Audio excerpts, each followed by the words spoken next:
So what if we want to undo the distributive property?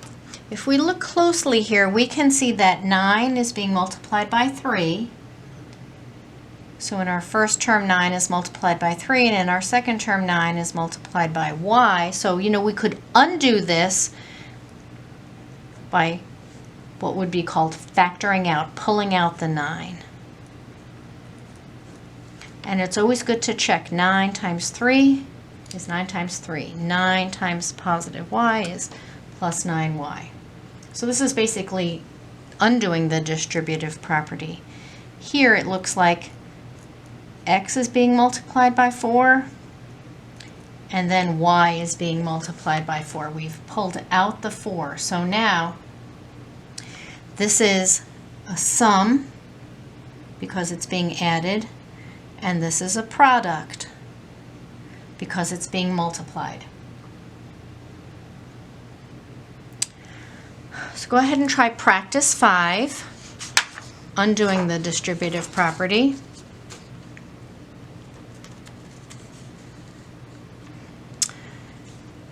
And let me introduce now 2 new expressions. Inverses.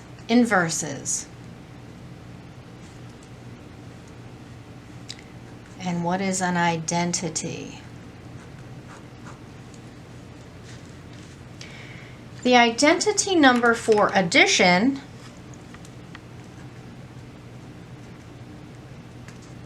is 0, right? Because anything plus 0 is itself.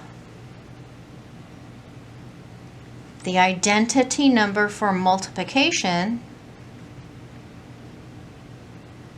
is 1, because anything multiplied by 1 is itself. So 0 is an important number for addition, 1 is an important number for multiplication. Inverses, the additive inverse, also called the opposite, and we've learned about opposites. The sum will equal 0.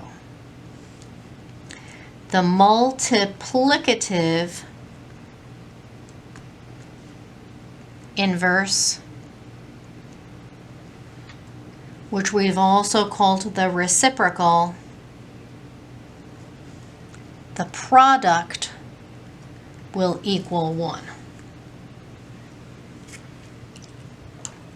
So the additive inverse property, we would say 5 plus negative 5 is 0. When we add 5 and its opposite, we're going to get 0. Negative 300 plus positive 300 is going to equal 0. That's the additive inverse property. Because 0 is the identity property for addition. Now how about multiplication? 2/3 times its multiplicative inverse, or its reciprocal. Remember, when you find a reciprocal, you swap numerator and denominator. That's going to equal 1, because we're going to wind up with 6 over 6. Anything over itself is always 1.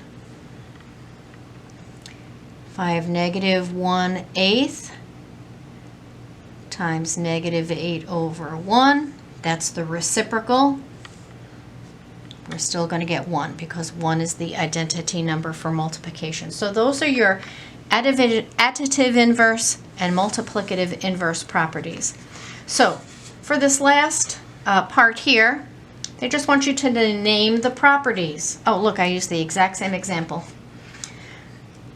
A number plus its opposite will equal 0. We would call that the additive inverse.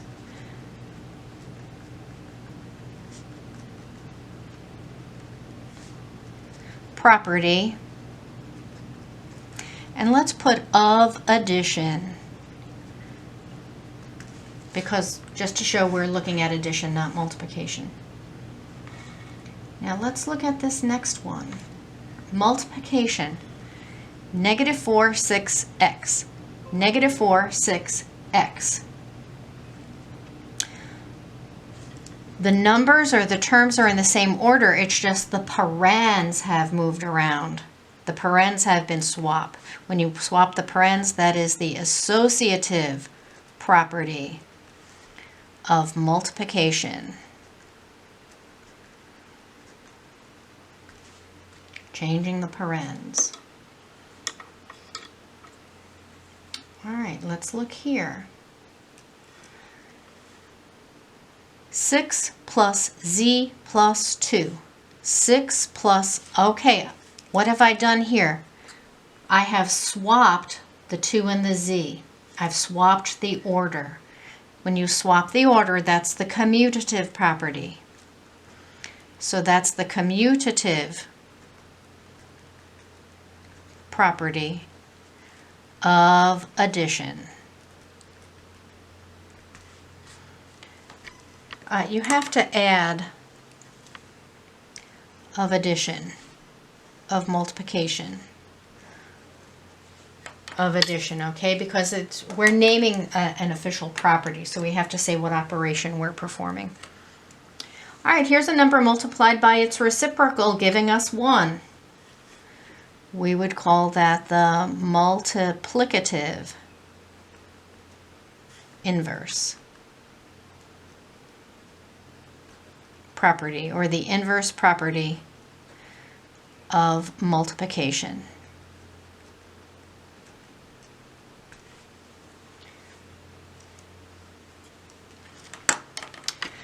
So you're going to actually try practice 6 of section 1.8 on your own.